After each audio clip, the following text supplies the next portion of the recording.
নিজ হাতে বানানো বাসায় গ্যাসের চুলায় চিকেন গ্রিল। তো হ্যালো এভরিওয়ান, আসসালামু আলাইকুম। হঠাৎ একটু ইচ্ছে হলো একটা চিকেন গ্রিল খাওয়ার। তো নিজে সব কিছু প্রসেস করে ফেললাম। আহ, টক দই, লেবু সব কিছু একদম ভালোভাবে মিক্স করে, টমেটো সস, সব ধরনের মশলা, চিকেনটা আস্তেই রেখেছি যেন দেখতে সুন্দর লাগে। তো সব ধরনের মশলা গ্রাইন্ডারে গ্রাইন্ড করে মিক্স করলাম ভালোভাবে, যেন মশলার কম্বিনেশনটা খুব সুন্দরভাবে আসে। তো একটু বুঝে শুনে মশলাটা দিতে হয়, যেন কম বেশি না হয়, মশলার অ্যাডজাস্টমেন্টটা যেন ভালোভাবে হয়। তো মুরগিটাকে ভালোভাবে দেখতে পাচ্ছেন, বুকের অংশটাকে একটু ভালোভাবে ছিঁড়ে নিয়েছি, যেন মশলাগুলো ভালোভাবে ঢোকে। তো লেবু চিপে নিচ্ছি। বারবিকিউতে এরকম লেবু দিলে খুব ভালো হয়। আমি আসলে সবসময় কয়লাতে এরকম বারবিকিউ করতে পছন্দ করি।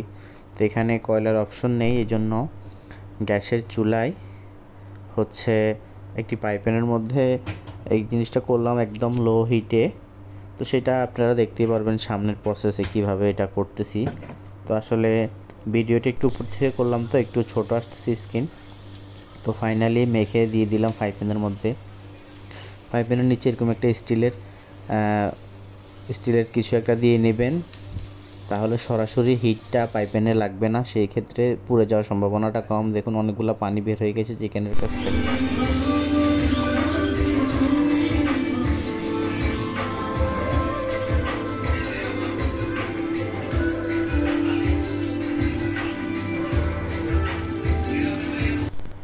তো বাটার পিস পিস করে একটু চিকেনের উপরে দিয়ে দিয়েছি।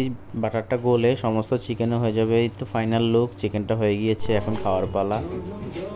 তো দেখতে পাচ্ছেন খুব সুন্দর লাগতেছে। দেখুন সবাই একদম চেটে পুটে খাইতেছে। খুবই টেস্ট হয়েছে আমার কাছে, যেটা মনে হলো। আসলে বাসায় তৈরি করে খাবার মজাটাই আলাদা, সেটা আসলে রেস্টুরেন্টের থেকেও বেশি মজা হয়।